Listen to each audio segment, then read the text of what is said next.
ইঙ্গিতটা আগেই মিলেছিল, মানে পাড়া পতন যে হবে এবং দ্রুত যে তাপমাত্রার গ্রাফ সেটা নিম্নমুখী হবে সেটা আবহাওয়া দপ্তর আগেই বলেছিল। আর তাই যেন সত্যি করে ধীরে ধীরে কলকাতা সহ গোটা রাজ্যেই কিন্তু পাড়াপতন শুরু হয়ে গিয়েছে। কোথায় কতটা তাপমাত্রা নামলো, তার গ্রাফই বা কতটা ওঠানামা করলো অন্যান্য জেলাগুলোতে, আর সবটা নিয়েই হাওয়া মোড়কে কথা বলবো। আপনাদের সঙ্গে আমি রয়েছি জয়দীপ। আলিপুর আবহাওয়া দপ্তরের তথ্য বলছে আলিপুরেই মানে স্বাভাবিকের থেকে তাপমাত্রা 3 ডিগ্রি সেলসিয়াস পর্যন্ত নেমে গিয়েছে। কলকাতায় এদিন সর্বনিম্ন তাপমাত্রা রেকর্ড হয়েছে 17.2 ডিগ্রি সেলসিয়াস।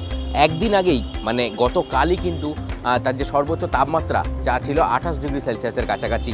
কলকাতায় কিন্তু এই পাড়াপতন আগামী 4 থেকে 5 দিন অব্যাহত থাকবে বলেই আলিপুর আবহাওয়া দপ্তর জানাচ্ছে। মানে খুব বেশি যে ওঠানামা করবে এরকমটা নয়। কলকাতা সহ আশপাশের যে সমস্ত জেলাগুলো রয়েছে সেখানেও কিন্তু তাপমাত্রার যে গ্রাফ সেটা ক্রমশ নিম্নমুখী, অর্থাৎ জমিয়ে যে ঠান্ডা পড়ে গিয়েছে সেটা একদমই বলা যায়। তবে এরপরে আরও পাড়াপতন দেখা যেতে পারে, তার ফলে জাঁকিয়ে শীত মানে পুরোদমে শীত যে শুরু হয়ে গিয়েছে সেটা এখনই আবহাওয়া দপ্তর ঘোষণা করছে না, কিন্তু জেলাগুলোর দিকে নজর রাখলে কিন্তু ছবিটা ক্রমশই স্পষ্ট হচ্ছে। সকালের দিকে হালকা কুয়াশার দেখা সর্বত্রই দেখা যাচ্ছে, তবে ঘন কুয়াশার সতর্কবার্তা। অনেক সময় আমরা শীতকালে দেখি যে সকালের সময়টায় বিশেষত বেলা বাড়লেও কিন্তু ঘন কুয়াশার একটা চাদর কিন্তু অনেক জায়গাতেই থেকে যায়, তার ফলে অনেক সময় ট্রেন চলাচল যান চলাচলের ক্ষেত্রেও একটা অসুবিধার মধ্যে পড়তে হয়।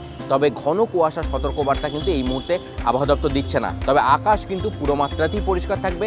নতুন কোনো সিস্টেমের পূর্বাভাস বঙ্গোপসাগরে নেই, তার ফলে ঘূর্ণাবর্ত নিম্নচাপ এর পূর্বাভাসও কিন্তু বাংলার উপরে এই মুহূর্তে থাকছে না। আমরা যদি পশ্চিমাঞ্চলের দিকে চলে যাই তাহলে কিন্তু পশ্চিমাঞ্চলের তাপমাত্রা গত কয়েকদিন 15 ডিগ্রি সেলসিয়াসের ঘরে ঘোরাফেরা করছে, এদিন তো 14ই নেমে গিয়েছে এবং আগামী কয়েকদিন কিন্তু সেই পাড়াপতন অব্যাহত থাকবে বলে আলিপুর আবহাওয়া দপ্তর মনে করছে। এদিন বীরভূমের সিউড়ির দিকে যদি নজর দিই সেখানে কিন্তু একেবারে রেকর্ড ঠান্ডা, মানে সেখানে 14.2 ডিগ্রি সেলসিয়াসে চলে গিয়েছে তাপমাত্রার গ্রাফ। অন্যদিকে উত্তরবঙ্গের ক্ষেত্রেও কিন্তু পাড়াপতন জারি রয়েছে। উত্তরবঙ্গের সমস্ত জেলাতেই কিন্তু আগামী কয়েকদিন তাপমাত্রার যে গ্রাফ সেটা অনেকটাই নিম্নমুখী হবে। দার্জিলিংয়ের ক্ষেত্রে পার্বত্য এলাকাগুলোয় তাপমাত্রা নামছিলই, দার্জিলিং এদিন রেকর্ড করে ফেলেছে 8 ডিগ্রি সেলসিয়াস। কিন্তু দার্জিলিংয়ের এই মুহূর্তের যে সর্বনিম্ন তাপমাত্রা সেটা রেকর্ড হয়েছে। দার্জিলিংয়ের পাশাপাশি কালিম্পংয়ে কিন্তু তাপমাত্রা নামছে।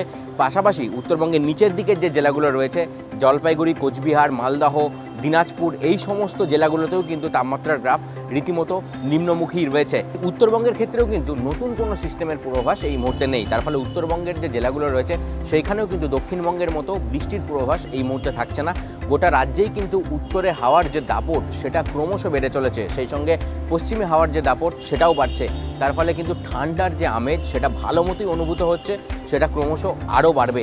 নভেম্বরের সেকেন্ড উইক চলছে, থার্ড উইক থেকে ফোর্থ উইকের দিকে কিন্তু সেই পাড়াপতন আরও বেশ কিছুটা ত্বরান্বিত হতে পারে। ডিসেম্বরের শুরুতেই কিন্তু জাঁকিয়ে ঠান্ডার যে আভাস সেটা কিন্তু ভালো মাত্রায় অনুভব হতে পারে এই গোটা বাংলাতেই। হাওয়া মোড়ক আজ এই পর্যন্তই। আপনাদের নজর থাকুক TV9 বাংলা ডিজিটালে।